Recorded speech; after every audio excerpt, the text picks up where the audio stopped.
Madam जी, heart के बारे में बताइए। हार्ट की बहुत आजकल बीमारियां चल रही हैं, उसके बारे में कुछ बताइए आप। हार्ट जो है हमारी लाइफ लाइन है, एक जिंदगी की हमारी मोटर है। ये चल रहा है तो हम चल रहे हैं। ये कहते हैं ना, 3 सेकंड का खेल होता है कि आपका हार्ट बीट करने से अगर 3 सेकंड का पॉज आ गया तो आप बेहोश हो जाएंगे, गिर जाएंगे। और अगर उसने ठीक से काम नहीं किया, 3 मिनट आप लोगों को जो हार्ट की पंपिंग अच्छे से काम नहीं की, तो ब्रेन इंजरी हो जाएगी। तो लाइफ हमारी इतनी फ्रेजाइल है और हार्ट की इसमें बहुत ज़्यादा इंपॉर्टेंट रोल है, क्योंकि ये पंप करेगा तो ब्लड सप्लाई मिलेगी, ब्रेन को ब्लड सप्लाई मिलेगी तो वो ठीक काम करता रहेगा। 3 मिनट्स आपके ब्रेन को ब्लड नहीं गया तो आप हाइपोक्सिक ब्रेन इंजरी या कोमाटोज पड़े रहेंगे। तो इतनी ज़्यादा इंपॉर्टेंस है हार्ट की हमारे दिल की। और जिन पेशेंट्स को हार्ट अटैक हो जाता है, जैसे सडन चेस्ट पेन हुई, बहुत सिवियर चेस्ट पेन हुई, बाहों में जा रही है, रात बेरात हो गई, और यही मानना कि मेरे को हार्ट अटैक नहीं हो सकता, कि मैं तो सुपरमैन हूँ, ये एक बहुत लोगों में मिसकॉन्सेप्शन है। अगर आपको सिवियर टीयरिंग चेस्ट पेन होती है जो हार्ट के छाती के बीचों बीच है, स्पेशली अगर वो बाजू में जा रही है, जॉ में जा रही है, और ऐसी पेन आपको कभी पहले महसूस नहीं हुई, क्योंकि कुछ लोगों को हो सकता है गैस्ट्रिक इशू हो, तो वो आइडेंटिफाई कर लेते हैं कि मुझे गैस्ट्रिक है या मैंने गलत खा लिया।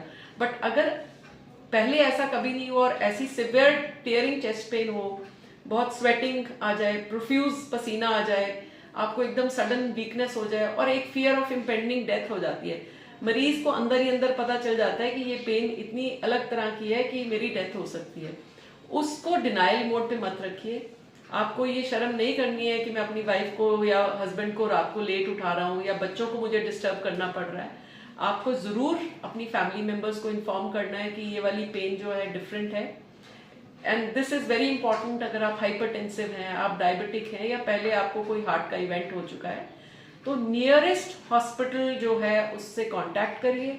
अगर गाड़ी अवेलेबल है तो खुद पहुंच जाइए, नहीं तो एम्बुलेंस बुलाइए। मीनवाइल आप एस्प्रिन च्यूएबल खा सकते हो, या अगर सिंपल आपके पास इकोस्प्रिन पड़ी है तो आप 300 mg जो है च्यू करके आप उसको खा लीजिए। सॉर्बिट्रेट हम रिकमेंड करते हैं जिन पेशेंट्स को ऑलरेडी नॉलेज है कि उनको एंजाइना होता है या हार्ट की प्रॉब्लम है, बिकॉज पहली बार सॉर्बिट्रेट खा के कुछ पेशेंट्स को सिनकोप या लो ब्लड प्रेशर होने के कारण बेहोशी हो जाती है, तो वो हम लोग अवॉइड करने को कहते हैं। तो च्यूएबल एस्पिरिन खाइए, नियरेस्ट हॉस्पिटल जाके अपना एक ईसीजी कराइए, और अगर उसमें हार्ट अटैक आता है तो जहाँ पे भी प्राइमरी एंजियोप्लास्टी की सुविधा हो हॉस्पिटल में, डॉक्टर आके 90 मिनट के अंदर अंदर एंजियोप्लास्टी कर सकता है, तो तुरंत उस जगह में आपको शिफ्ट हो जाना चाहिए और पूरा अपने डॉक्टर को फेथ दिखाएं। अननेसेसरी डिले और सस्पिशन के कारण कि हम एंजियोप्लास्टी नहीं कराएंगे, ये डॉक्टर झूठ बोलते हैं, ये वाली चीजें दिमाग में नहीं लानी चाहिए।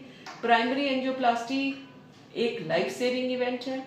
ये जान लीजिए कि अगर आपको हार्ट अटैक होता है तो 20% लोग जो हैं फर्स्ट 1 और 2 आवर्स में उनकी डेथ हो जाती है। स्पेशली आजकल तो आपने इतने सारे इवेंट सुने हैं कि बिल्कुल हेल्दी लोग इस डिसबिलीव में कि मुझे हार्ट की प्रॉब्लम नहीं हो सकती, कितने सेलिब्रिटीज, कितने लोग जो हम आसपास सुनते हैं कि सडन डेथ हो जाती है।